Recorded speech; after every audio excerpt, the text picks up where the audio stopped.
I'd like to welcome you all to our November council meeting.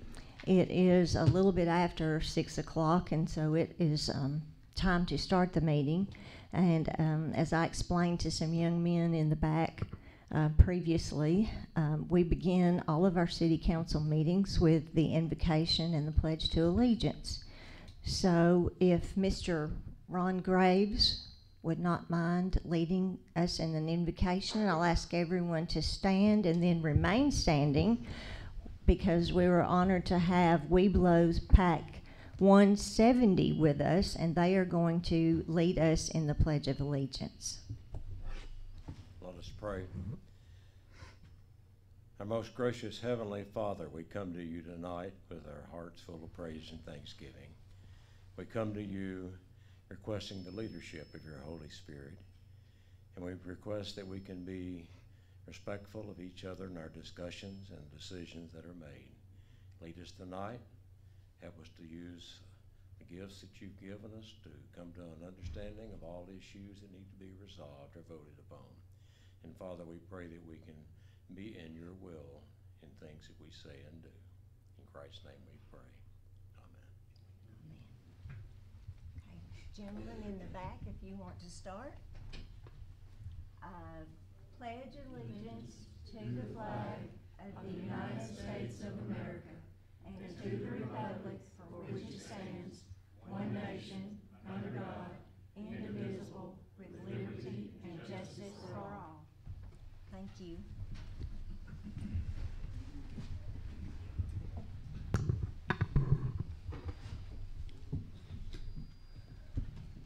Ms. Black, you want to proceed to call the roll? Honorable Mayor Fowler. Here. Honorable Vice Mayor Norris. Present. Honorable Councilman Bilbrey. Present. Honorable Councilwoman Hawkins. Present. Honorable Councilman Hill. Mr. Hill had a prior engagement, and it notified us that he would not be able to be with us. So we'll move on to considering the agenda and the minutes. I know we've all had the agenda as well as it has been online. I would consider a motion to approve the agenda as it's presented for this evening. I'll make a motion. I'll second. Okay. Any discussion? Not hearing any. Call for a vote. Ms. Flatt? Mayor Fowler. Yes. Vice Mayor Norris. Yes. Honorable Bilbrey. Yes. Honorable Hawkins. Yes. Honorable Hill. Sorry. Now I'll ask that you draw your attention to the minutes of the council meeting that was held on October the 8th. Again, we have been supplied those in advance. Does anyone see any changes, corrections, additions, anything that we need to discuss regarding the minutes?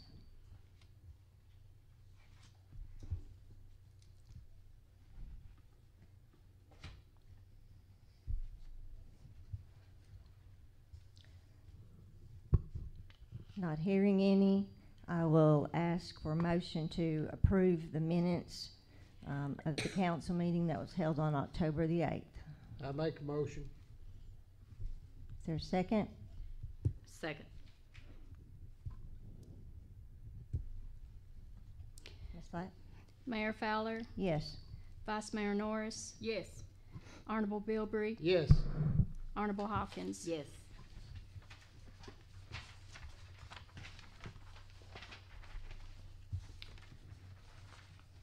Under old business, we have some items we need to, or at least an item we need to consider.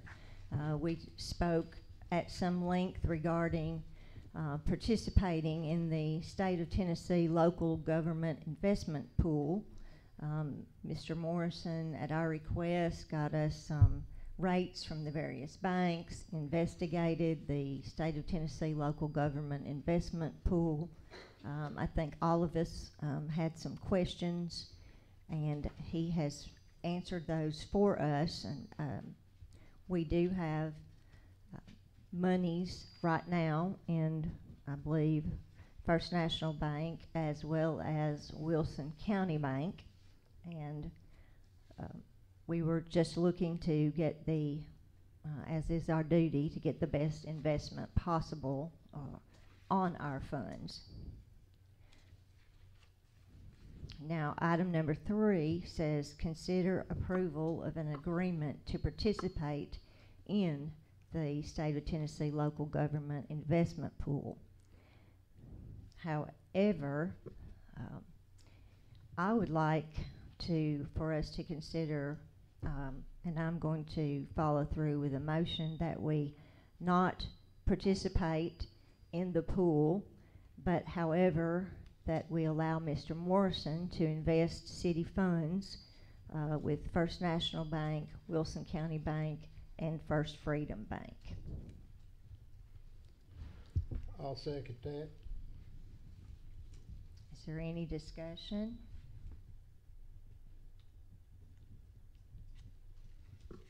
Not hearing any, I'll call for a vote. Mayor Fowler, Yes. Vice Mayor Norris, Yes. Honorable Bilbrey, Yes. Honorable Hawkins. Yes. All right, that concludes old business, so now we look at new business. Item number 3 under new business is to consider approval to suspend the reading of ordinance 642-19 and 643-19. Both of those ordinances will be for here, I believe, on first reading. The ordinance number 642-19 has to do with amending the budget.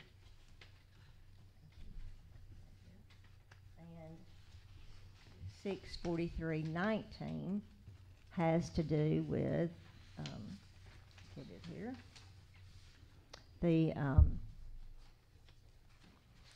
an ordinance to change the zoning classification.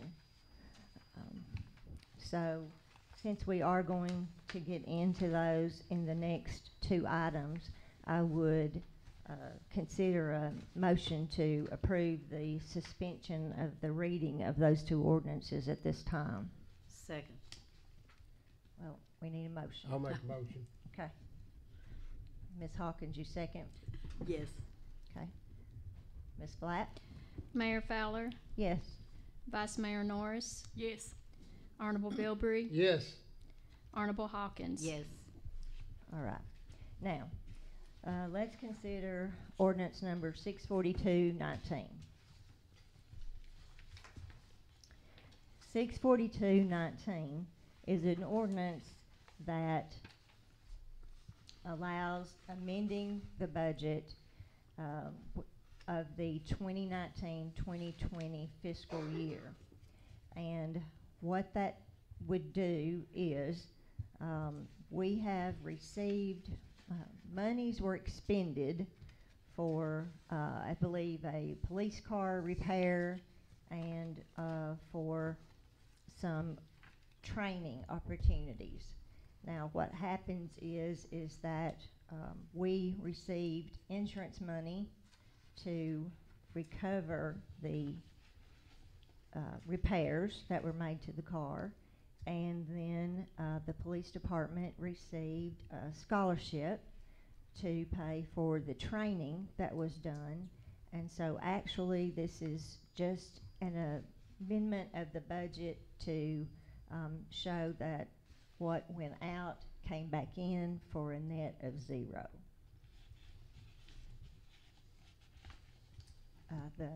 The ordinance itself shows that whereas the city adopted a fiscal budget 2019 to 2020 by passage of ordinance 634-19 on June the 11th, 2019, and whereas we can amend said budget, whereas expenses will be greater than anticipated. Now therefore be ordained by the mayor and council that changes be made to the 2017-2018 budget as follows. And that may be typographical error. I believe that should be 2019-2020 budget, by increasing the police department expense by $1,412.50 for repair and maintenance of a motor vehicle, increasing their expense by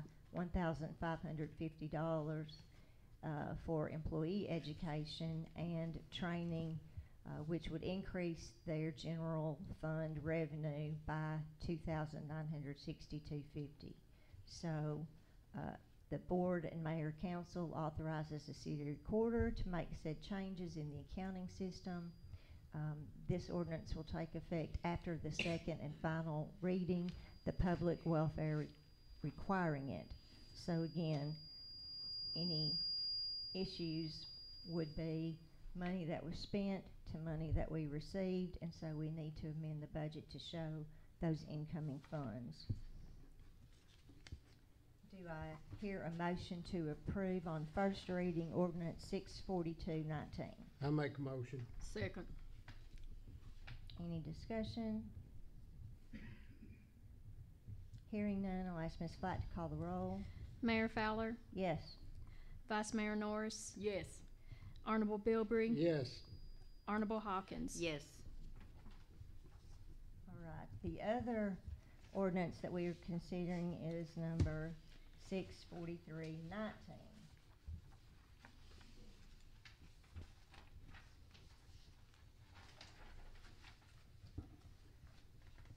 This ordinance was an ordinance, or is an ordinance, to change the zoning classification of approximately 5.53 acres at East Main Street and Highway 111 from R1 low-density residential land CA general commercial to I1, which is light industrial. The ordinance goes on to state that the Planning Commission did not recommend on September 26, 2019, that the property, and it lists specifically the map parcel group number as shown in this ordinance, be changed from R1 low density residential and CA general commercial to I1 light manufacturing. That may be I1, okay. There was a public, or again, this would have to be passed on first reading. There would have to be a public hearing, and then it would also have to be passed again on second reading before it would take effect. The Planning Commission did not recommend that we change the zoning on this particular piece of property. Now, is there any discussion or feeling about that? I think a map was enclosed in all of our packets showing the proposed change.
I feel like that there are some interested parties in this proposed change or no change, and I recognize Mr.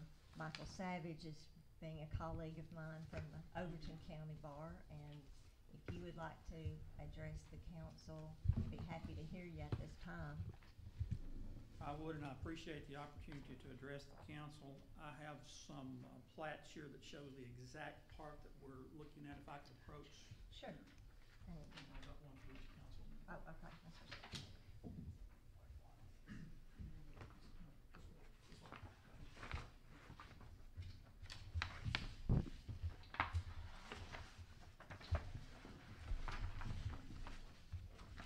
I represent Roast Brothers Storage. And basically, what we are asking the council to do is to change this from low density and general commercial to light industrial. As you can see from what I have just passed up, this already borders, what we're asking already borders at least one business that is light industrial and also several businesses that are general commercial. This property is in behind, I think everybody knows where Honest Abe Log Homes is there on 111. That's where this property is. Basically, if you were to grant this, what we intend to do is to place storage buildings on the property. Now, this would be directly accessed from 111. It would not have to pass on any city streets in Allgood. It would not have to pass in front of anyone's home. It would have its own private access. The impact would be minimal. Most of the homes that are anywhere close to this are located on Mirandy Road. If you look at we asked Mr. Wittenberg to do a plat for us, talking about and showing the distances to the homes. This is the business here, this is 111. This is the business here that is already zoned light industrial. Honest Abe is back out here. This is the property that we're asking to be changed to light industrial. Most of the homes along Mirandy Road are closer to this building that is already light industrial than they would be even to our property line. The closest home is way down here, and it comes off East Main, is 196.22 feet from the property line. It's my understanding, I wasn't at the meeting, but it's my understanding that the owners of this home came to the planning commission meeting and indicated they didn't have a problem with this, and they were the very closest. The next closest is gonna be 490.72 feet. Everybody else is over 500 feet from the line. If you drive down Mirandy Road going toward 111 and you look over to the right, you can barely even see this property. Most of these houses along here have quite a bit of land between them and the property. There's a pretty good tree line in here, very, very hard to see. The only good view of the property is from East Main Street. So we're not going to be any closer to most homes than light industrial already is, and the impact is going to be minimal because of the way the tree line is, because of the way these properties lay. The houses are all out here at Mirandy Road on the street. Okay? So what we're proposing to put up would look something like this. Now this is a little bit different from normally what you see here because it does different things. These bays are at a 22-degree angle. They're not straight. And you can see each one of these bays is going to have a side door that comes in on the side. Now, the reason that's important is this is going to allow for people who are in wheelchairs, people who are handicapped, to be able to come in. They will be able to enter through the door, and then the main doors, the garage doors, so to speak, that are going to come up, those are all operated electrically. They don't have to lift them. They don't have to do anything. We believe that this is going to fill a need. Number one, we've got a lot of retirees that are moving in, a lot of people from out of state moving in.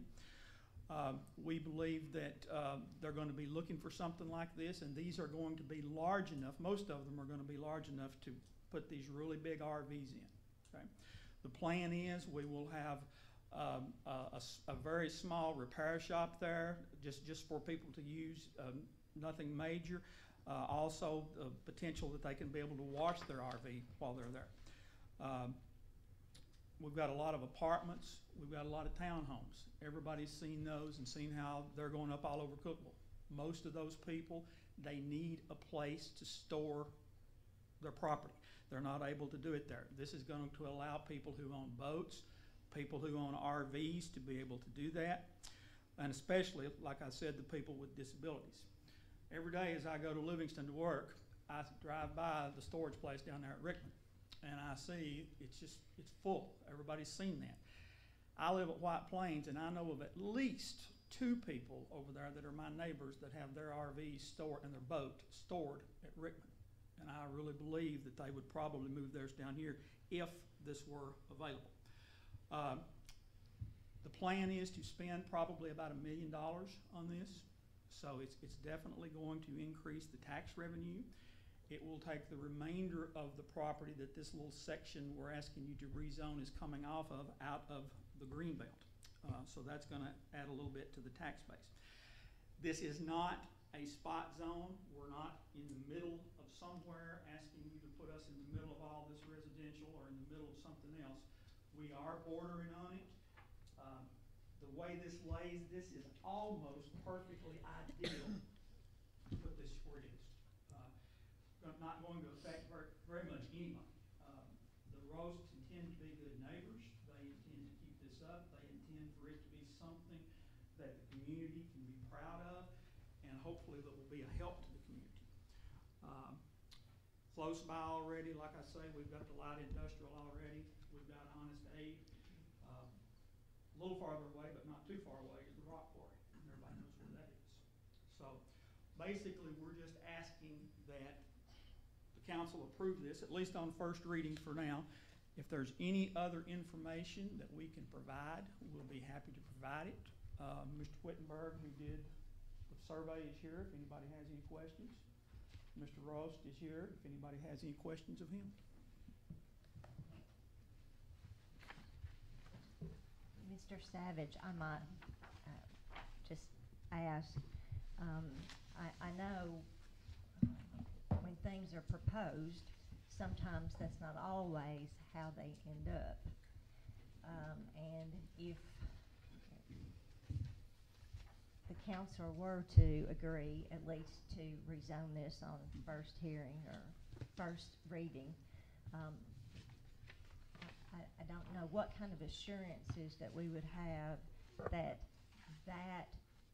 what you have portrayed here would actually go in that space rather than, because as you know, that permits a lot of other uses, and you can change your mind and say, oh, I've decided not to do storage, I'm gonna do this or that, right? I believe, Mayor, that Roche Brothers would enter into any type of legal agreement that would be binding, that the council would ask them to do. I believe I can state that. Mr. Roast is indicating yes. I think they would be willing to do that. They want to be good neighbors. We've talked about, there's already trees there, but we've talked about planting more trees to kind of screen this. They're willing to work with the council within reason, and they'll be happy to enter into any binding agreement. Of course, Mr. Moore or Mr. Rader, I guess, would have to determine what's binding, but they'd be willing to do that. That would be our legal department. I don't wear both hats. I guess the other question I have is, how do they now have direct access to 111, or is that something that they will have to provide for with TDOT or? My understanding that the state, and I think Mr. Whittenberg can speak to this, has already approved the access off 111 if this goes through.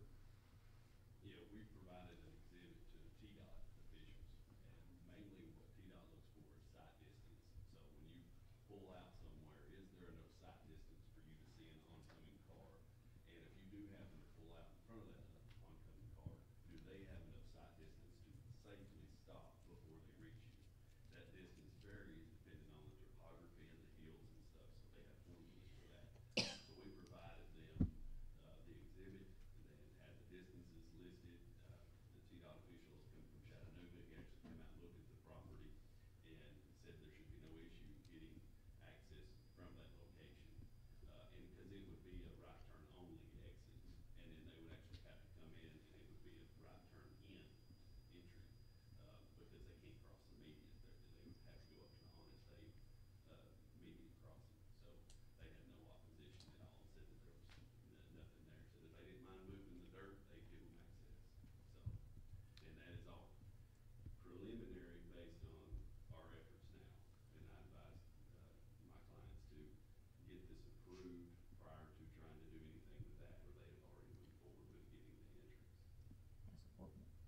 just speak for Mr. Morrison and I and other city and county officials, had a meeting just recently with the TDOT officials, and one of the issues that came up at that meeting was the length of time that it takes for TDOT to get approvals for the types of items you're speaking about, as well as lights, all of that kind of thing, traffic signals. And so even though he may have come out and you think you have a preliminary okay from TDOT, do you have a definite timeline?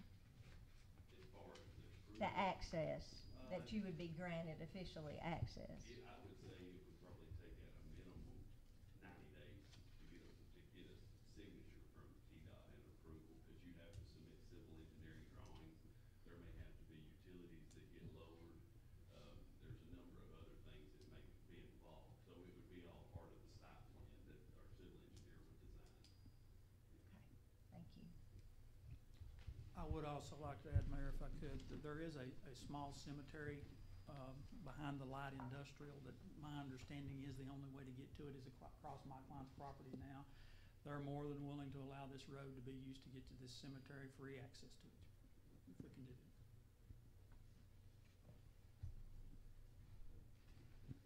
Are there any questions that any of you all would have of Mr. Savage? Okay. Thank you.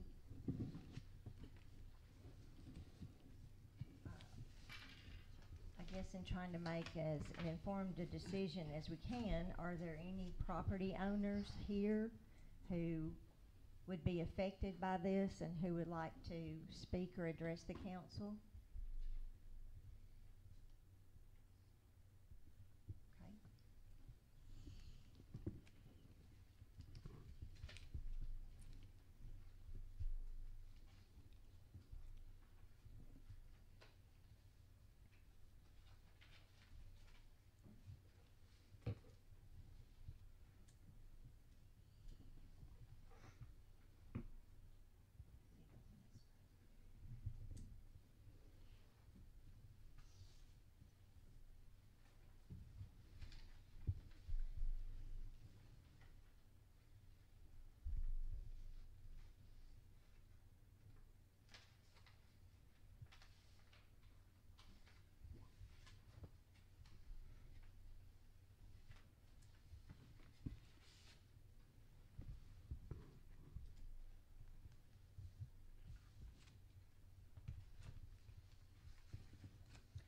All that we have in front of us is a recommendation from the Planning Commission that it not be rezoned.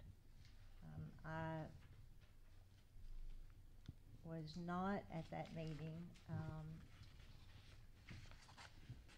and so I can't say who appeared or who didn't appear. My representative was at that meeting.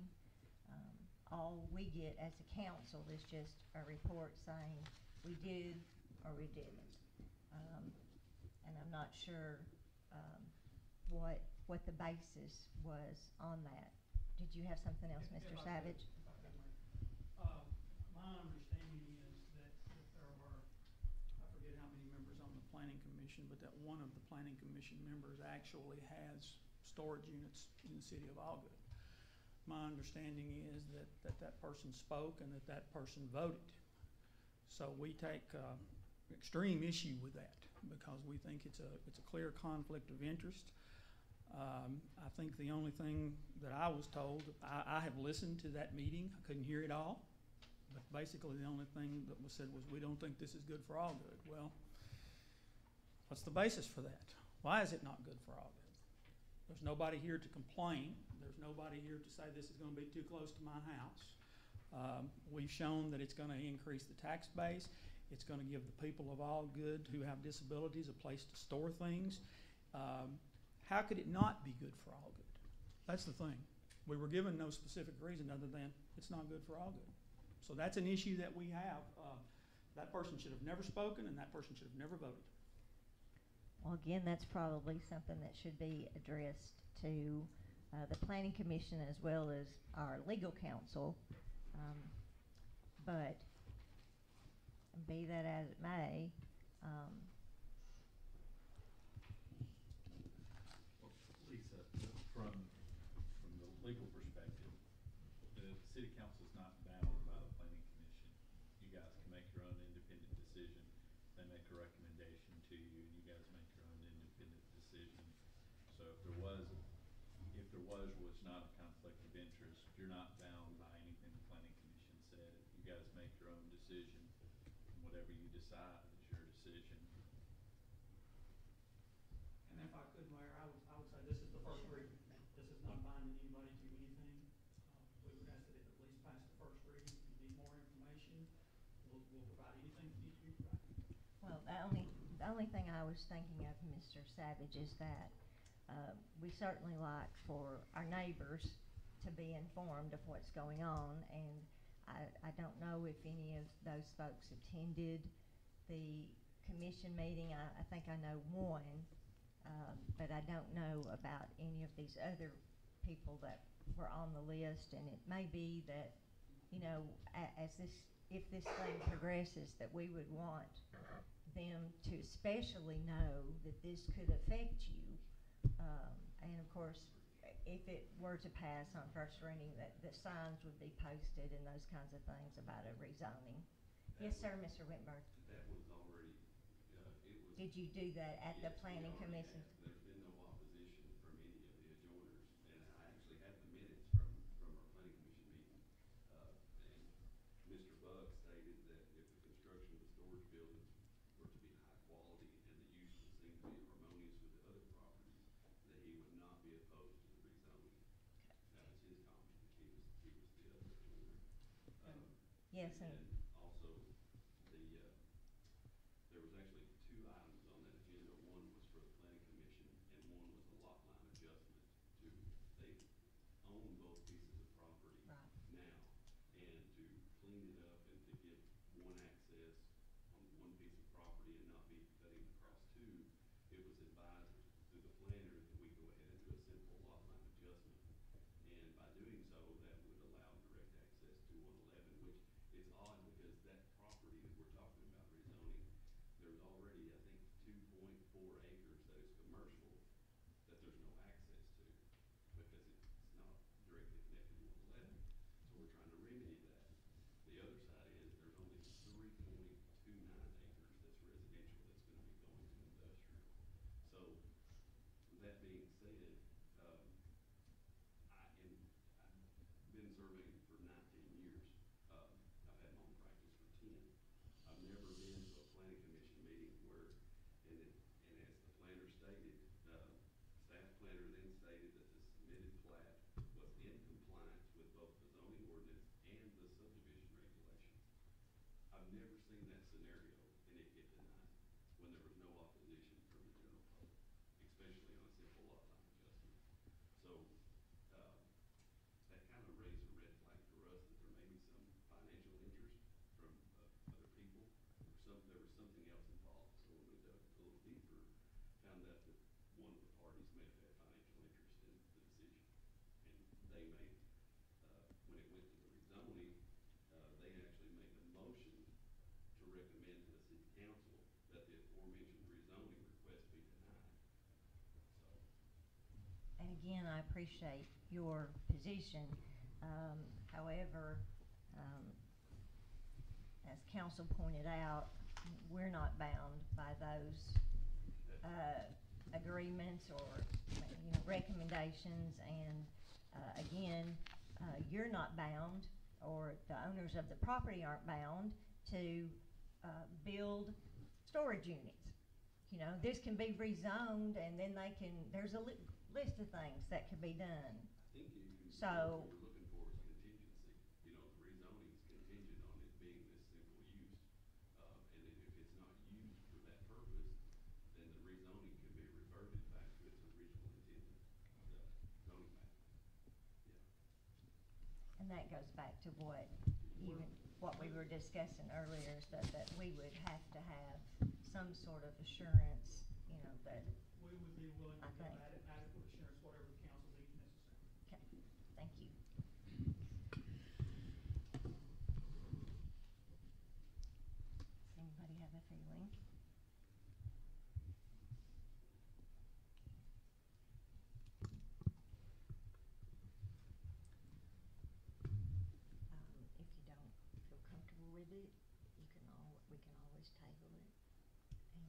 look at it more closely.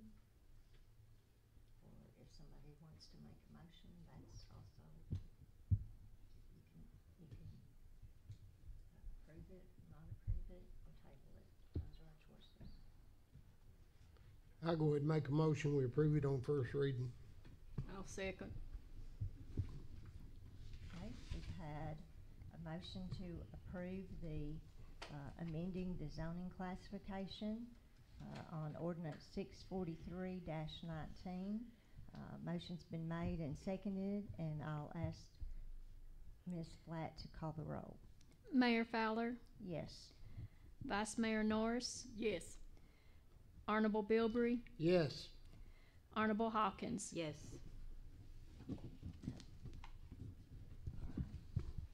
And again, that has passed on first reading, but there will have to be a public hearing and a second passage before it becomes effective, and I'm sure there'll be a lot more to be considered in that length of time. All right, moving on to item number 6. We have consider approval to declare as surplus the attached listing of firearms awarded to the police department. And there is quite a list, again, that we have been able to go over.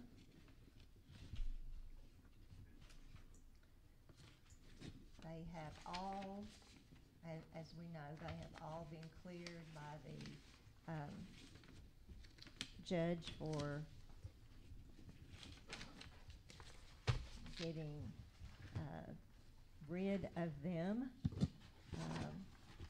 And Chief, is there anything that you want to say about this, or I don't know that you need to, if you want to. Mayor, all these firearms are weapons that were listed in are stored in our evidence room here. We have gone through and located owners and returned weapons that were authorized to, the weapons that were seized or abandoned. We submitted to the district attorney for approval and then to the judge, and the judge has awarded all those to us, and we're declaring them surplus if the council agrees to it.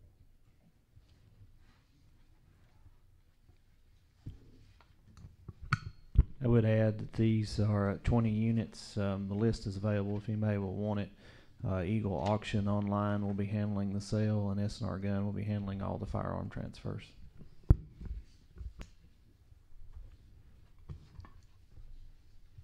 I make a motion that we go ahead and declare as surplus the attached listing of the firearms awarded to the police department. I'll second. Ms. Flatt? Mayor Fowler, Yes. Vice Mayor Norris, Yes. Honorable Bilbrey, Yes. Honorable Hawkins. Yes. Number 7, consider approval to declare a surplus 2 generators and a trailer that we obtained through, what do these initials stand for? Lisa. Lisa.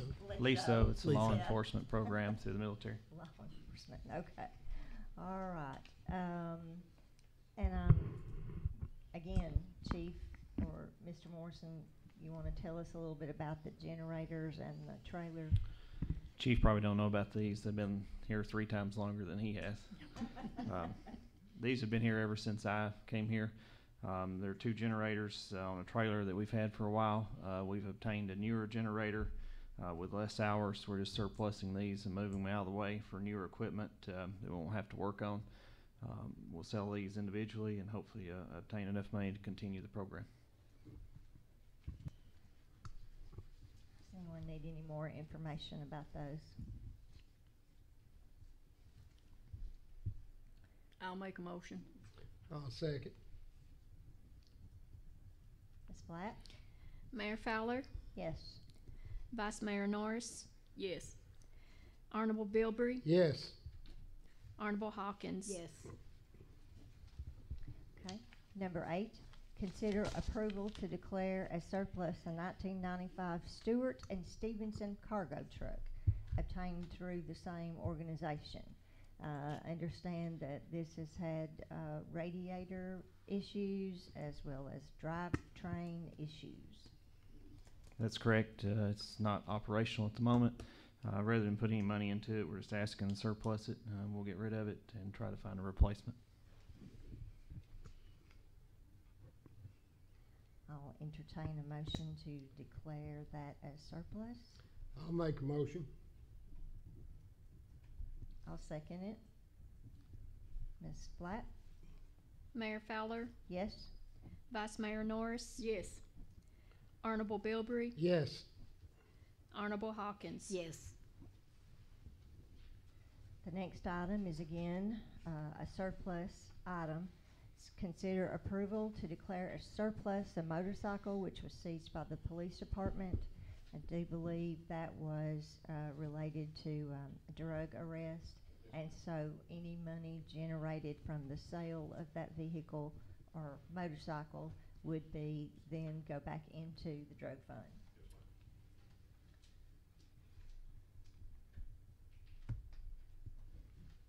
I'll make a motion. I'll second. Ms. Flatt? Mayor Fowler, Yes. Vice Mayor Norris, Yes. Honorable Bilbrey, Yes. Honorable Hawkins. Yes.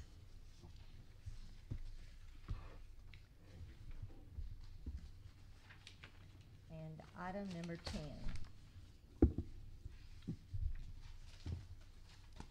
This item has generated more discussion, more press than any of the other items that we have had of recent, and that is to consider approval to do what, basically, with the out-of-service All-Good water tower. We have had 2 town hall meetings regarding the water tower. The first one was informational. The second one, we had a lot more questions than we had answers from the first one. So we had our engineer here on the second one, provided great detail for all of us regarding the water tower. We had requested to get amounts to take, we thought, to take the water tower down, and if I remember correctly, it was about $55,000. And what we knew, and maybe the general public did not know, but that tower has been out of service for over 20 years. It has some structural issues, and even if we were not planning on putting that tower back in service to bring it or to rectify those issues and to paint the tank, it would roughly cost in the neighborhood of $263,000. As some of you may know, we had set up a box, a suggestion box in the first floor of City Hall, and we have there's nothing scientific or analytic about this. We just ask people to put down their feelings on a piece of paper and put it in the suggestion box. So there is no scientific basis for what I'm about to tell you. And judging from the handwriting analysis that I have done, it seems like a few people voted more than once. But it wasn't a vote, it was just a suggestion. So, on November the 12th, as of today, the latest results from the box were that take down 15 suggestions, and to save there were 7. And I admit that I edited a few which were not proper for public repeating, shall we say. So, there's 15 to take down, 7 to save. Previously, we had, on September the 30th, we had 20 to take down, 4 to keep, and I do not know before that what the results were, but I have made it. I have tried to keep up with them, keep them dated, keep it public record, so for whatever it's worth.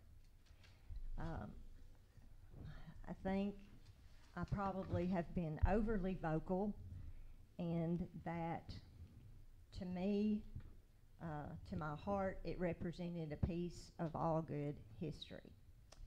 However, you cannot make decisions just based on what your heart tells you. You have to make decisions, and that's our job, is to make decisions for the city that are fiscally responsible. And I don't know anyone who, when they're considering their own personal budget or a business budget, that can justify spending $55,000 versus $263,000 unless you have unlimited funds, which the city does not, and again begs the question about fiscal responsibility. We have had a novel idea come to mind. Instead of actually taking bids for removal or only upgrading and painting, that I believe Mr. Morrison received a call from someone else in government who suggested a potential third option, and you want to speak to that? Was a mayor from another city who suggested that they had sold one actually through auction, and the person came and took it down. Of course, you'd have the liability, and we'd have to make sure they were insured and bonded and responsible for any damage. But that was another option, that we auction the tank off and let them take it down for the metal. That doesn't include the land, does it? No. Okay. Now, we want to make sure it comes down. We don't want to sell it like it sits and then allow them the option to leave it, because we don't want to take that chance or that liability of it still falling.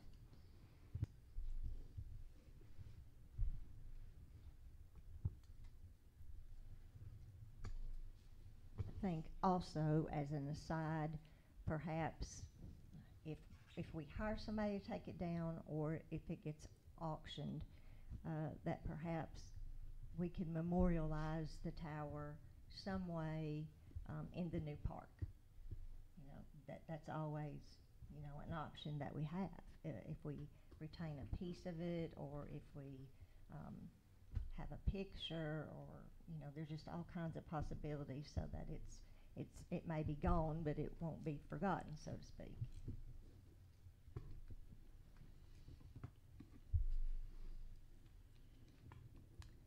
Well, any other questions, concerns, anybody? Yes, sir. What was the reason for not letting it go through maybe the historic landmark process, you know, as we discussed in the last meeting?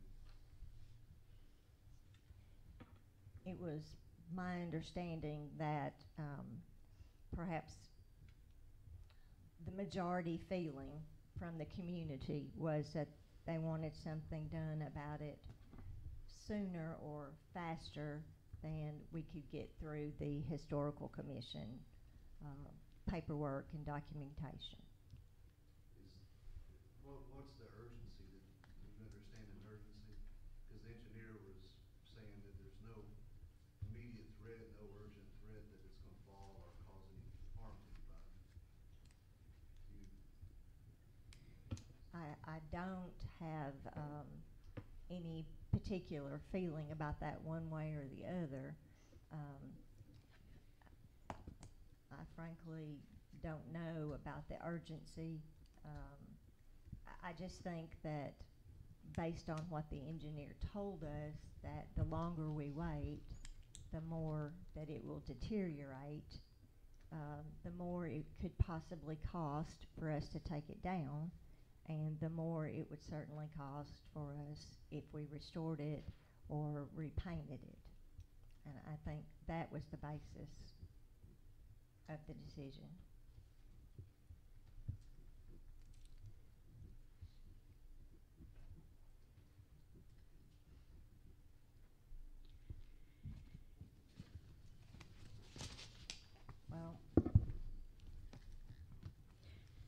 I think I would,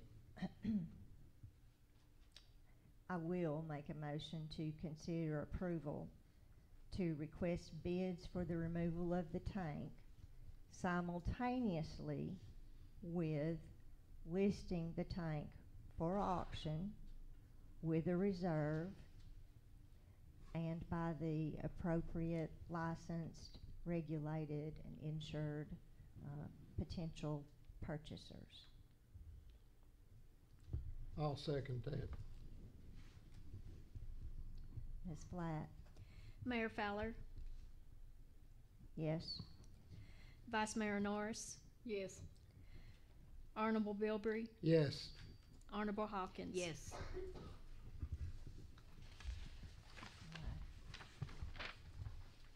Next item is to consider approval to apply for a state historic grant for the White Plains Historic Home in the amount of $50,000 with a 40% match.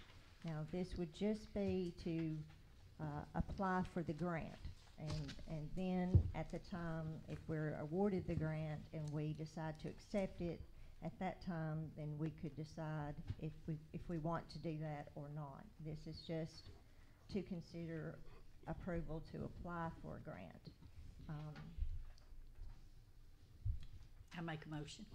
I'll Second. second. Okay. Any discussion? I know that, or if you've driven by, I hope you've been able to see that we are already trying to make improvements. There's parking, some gravel down for parking. We have made a handicap ramp.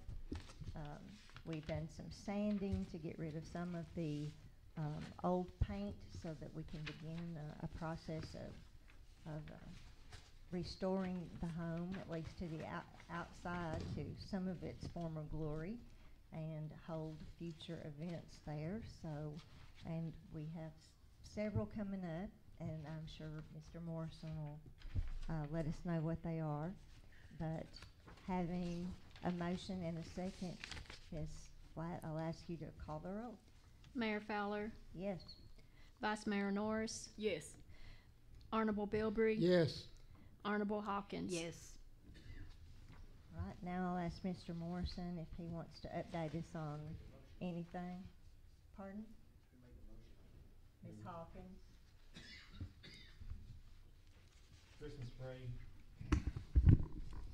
Christmas parade is set for December 13th at 6 p.m. Lineup will be at all good schools. Theme is an all ALL good Christmas. Tree lighting is set for December the 2nd at 6 p.m. will be at the post office. December 7th, Santa Claus will be at White Plains from 10 to 2 for pictures. December 8th will be the Christmas social at White Plains, also themed an all good Christmas, from 12 to 5. There's a lot going on. Chief Victor, did you have anything to add? The only thing we've got going is beards and babies for the police department. Done No Shave November for the officers, and also we've got one officer twice in the hospital right now giving birth. That's Officer Julian. And the other one is doing yesterday work. She's pregnant. Notified she's pregnant. She's been running a little bit understaffed as far as on the street, but we're going through with it and moving right along with it. Farmers Market pad has been poured as well, so we're making progress there.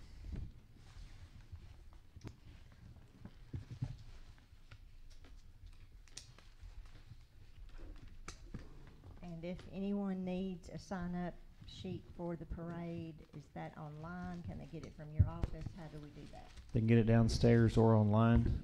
The Christmas Angel program is also running right now. Through November the 22nd, we are accepting applications for all good students who are in need this Christmas. We will have angels put together with a number and their sizes and age if anyone would like to pick up an angel and purchase Christmas presents for those. We do ask that they be wrapped and returned at least a week, 2 weeks before Christmas. And those will be available downstairs, and then we'll move the tree to Walmart where you can pick up one of the angels off the tree and buy Christmas presents for our angels. Who's gonna be the Grand Marshal? The Grand Marshal for the Christmas Parade is going to be the special education students from the All Good Schools. We're working on finalizing that list of students right now with each of the school principals, and we're going to make arrangements for them to have transportation and be honored as the Grand Marshal of the Christmas Parade this year. Mayor, I'm sorry, one more thing. This Thursday, we were able to obtain a grant from Walmart. We're going to be doing Shop with a Cop at Walmart at 3:45 Thursday. Because some children from the neighborhood who've been, will be participating with us. That's great, thank you. And if citizens wanted to contribute to that effort, that would be all right with the department, I'm guessing? Okay.